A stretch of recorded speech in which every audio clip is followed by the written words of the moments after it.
Welcome everyone to the concession stand here on the KB Radio Network. I am your host, Kevin Reed, and this is the review of Den of Thieves 2 Pantera. And this is the sequel to Den of Thieves, which came out in 2018 that starred Gerard Butler and O'Shea Jackson Jr. They reprised their roles in this sequel that follows Gerard Butler's character of Big Nick, who is a Los Angeles Sheriff's Department sheriff who follows a suspected thief to Europe in an attempt to team up with him for a robbery. This is, as I stated before, the sequel to Den of Thieves that nobody asked for. Let's be honest, nobody asked for the sequel to Den of Thieves. Even though Den of Thieves caught a lot of people off guard, me included, I enjoyed that film. I like to describe Den of Thieves as Heat, a poor man's Heat. It's like, I'm not going to say low budget because that would be kind of poo-pooing on the film. It's just a smaller version of Heat. But it was good. It separated itself from that film. It wasn't a carbon copy of Heat by no stretch of the imagination, but I actually enjoyed that film. That film had some heart. That film had some really good action in it. The performances were fairly decent in that movie. I mean, it truly caught me off guard.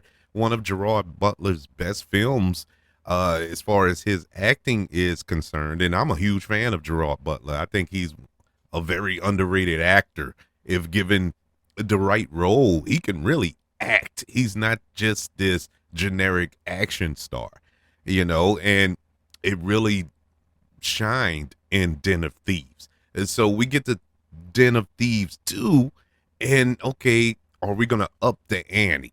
Well, let me just say, if you enjoyed Den of Thieves from 2018, you'll enjoy the sequel from 2025. It's not reinventing the wheel, as they say. It's nothing that's gonna be like, oh my God, this is tour de force here. No, it's nothing like that. It's a decent film. Gerard Butler gives another good performance as this character. I really enjoyed him in this movie. It once again showcased his acting ability. It's not just Gerard Butler running around like a manic crazy man trying to find O'Shea Jackson Jr.'s criminal character, but there's more to his character. There are layers there, and Gerard Butler does an excellent job of displaying all of that. He's a flawed character, a tortured character. He's going through so much in his personal life, in his professional life, and he's in this existential crisis right now. And he's just he's a man searching for a path, and it's a cool journey that he goes on in this film that I really, really enjoyed. That's pretty much the anchor of this film, his character and the journey that he goes on. O'Shea Jackson Jr. is really good in this movie. He's better in this film than he was in the first film. And I enjoyed his character in the first film, but this is such a different character that he played in the first film, yet the same. You still have the nuances that he carried over into this film, but this is a more mature character, a more driven character. I really enjoyed his performance. Putting those two together, the chemistry between these two actors were spot on perfect. I bought it. I bought the relationship. I bought the fact that they are essentially enemies. And I also bought that when they turned and they actually became friends, partners in this robbery, in this heist that was about to take place and the planning that was involved and all that they went through together, I bought it. It felt like a real friendship, a real partnership. And at the end of the film, it was earned what we got at the end of this film between these two characters. It was really, that was really well done in this film.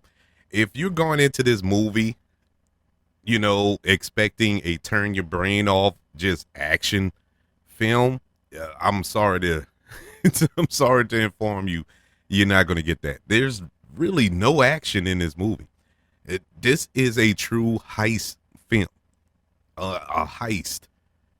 The planning, the execution of the heist, and that's pretty much it. You maybe get one or two small little action sequences in the film, but nothing that would categorize it as an action movie. There's no action in this movie. It's it's a heist film, and it is fine, because I really went into this. I didn't know what to expect. I didn't know what to expect from the first film. And so I went into that kind of blind and I was surprised. There's a lot more action in that first film. I mean, way more action in that first film. And that first film is not what you would consider a quote unquote action movie, but there's more action in it. This film, little to none, but it is still an intriguing film. My flaws in this film, the biggest flaw, first off the bat, this movie is over 2 hours long, and it is too long. This movie was too long. At one point, I would say in the middle, like around the hour 15-minute mark, I went to check in my watch. I was like, man, how much more do we have in this movie?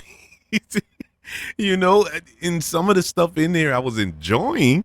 It wasn't like I was bored per se, but I was like, okay, when we going to get to the meat? We eating all of the vegetables on the side, the broccoli and the mashed potatoes. When are we getting to the steak? And it took a while to get to the steak. This movie was way too long. They could have shaved off 15, maybe even 20 minutes, and it would have been perfect, but it just drug. It drug. Now, when I say it could have shaved off 15, 20 minutes, it's hard for me to pinpoint right now where they can shave it off at, because it's a lot of explaining. There's a lot of planning that is going into this heist, and everything that was laid out for you was leading up to this heist. And so you needed all of this information, but it was just a lot. It was a lot, but it wasn't too much to whereas it was overcomplicating and you were lost. Like, what are they talking about? What is this? What did that mean? What are they doing here? It was none of that. It was just a lot of information being thrown at you for about an hour and 15 minutes stretch of the film. But that was my biggest flaw. My other flaws was the end. The ending, even though the wrap up, quote unquote, between Gerard Butler's character and O'Shea Jackson Jr.'s character was an earned kind of a ending, I didn't like the ending, and I really can't dive in it too much without spoiling the film for those of you who haven't seen it yet. But it is kind of like, oh, come on, man, this is silly. We went through all that for this, it was just unsatisfying, to put it plainly, all in the service of trying to set up a Den of Thieves 3, I guess you could say. And I'm like, okay, I see where they're going with this, but yeah, it was just kind of clunky at the end how they wrapped up this portion of the story, I should say. My other flaw, which is my last flaw, in the first Den of Thieves, you had a relationship with the crew. You had a relationship with 50 Cent's character, with Pablo Schreiber's character, and all the rest of the guys in the crew. You know, those Den of Thieves, and the impact of the loss of those individuals were felt in that film because you grew a relationship. It was somebody to get behind, even though they were the quote unquote bad guys. You could still get behind them, you know, because you understood where they came from. The characters were flushed out, and you know, it was felt when they met the end. You know, met their end, I should say, at the end of that film. Here in part two, the actual Den of Thieves, the Panther crew, I think that's what they're called. They, I had no relationship with them. There was no connection with them, and there was no, I felt nothing, you know. And when the end results came, I felt nothing because I wasn't connected to those characters at all. We didn't get any flushed out backstories with them. You didn't get any motivations from them. You just knew that they were a bunch of thieves, and that was it. It was nothing to cheer for, you know. In this film, you really had no one to cheer for. Even Gerard Butler's character, you know, throughout the film, you really couldn't cheer for him, you know, because he kind of turned to the dark side, even though, you know, you kind of knew that he wasn't really fully turned to the dark side, but it just didn't, I didn't buy it. But it didn't make me want to cheer for his character. There really wasn't a protagonist here. There wasn't a hero here. Everybody in here was a criminal. Even though the end of this film give us a quote unquote hero, I didn't like how we got to his hero moment, but it is what it is. But overall, Den of Thieves 2, I think, is a pretty good film. It's not horrible. It's up there with the first one. You know, if you, like I said, if you enjoyed the first film, you'll enjoy the second film. You know, it's a worthy successor, I guess you could say. Den of Thieves 2, Pantera, gets a letter grade of a C plus. Yeah, it's a pretty decent movie. It's worth a watch. I'll say that much. If you want to complete the series with these two films, yeah, go ahead and check it out. Go ahead and check it out. If for anything, Gerard Butler, I think, man, if Gerard Butler would have started his career in the mid '90s or something like that, he would have been bigger than what he is right now. Gerard Butler is still a big name. He's still a good big star. He opens up movies. This movie, I think, opened up at #1 his opening weekend. So it's not like he is you know, straight to video type actor. He opens up movies. That movie last year that came out, Plane. Plane was another movie that was like a throwaway little action movie with him and Michael Collier. Was pretty good. Caught me off guard. Pretty good. Greenland, which he was in a couple of years back. Pretty good. You know, he has a really good filmography. If you ever sit back and look at his movies, really good, solid films. So, yeah, I think he's one of the last action stars, and it's kind of hard to say that now because this isn't an action film. But I know a lot of people are going to categorize it as one. But yeah, go see it for his performance. This is a really good performance by him and old Shea Jackson Jr., old Ice Cube Jr. himself. I think they did an excellent job in this film. But I would love to know, have you checked out Den of Thieves 2? Did you enjoy it? Do you plan to check it out? If you haven't seen it, I highly recommend it.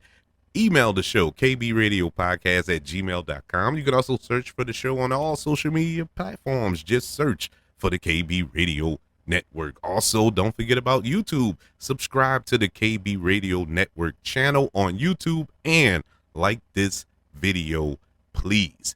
Also, don't forget about the 5 stars, the reviews, and sharing this show. If you're listening on Apple Podcasts, Spotify, iHeartRadio, wherever you are currently listening to the Concession Stand here on the KB Radio Network. Everybody, thank you for joining me for this review of Den of Thieves 2 Pantera. Want you all to know that I love you. Continue to love everyone. And until we speak again, you all be blessed.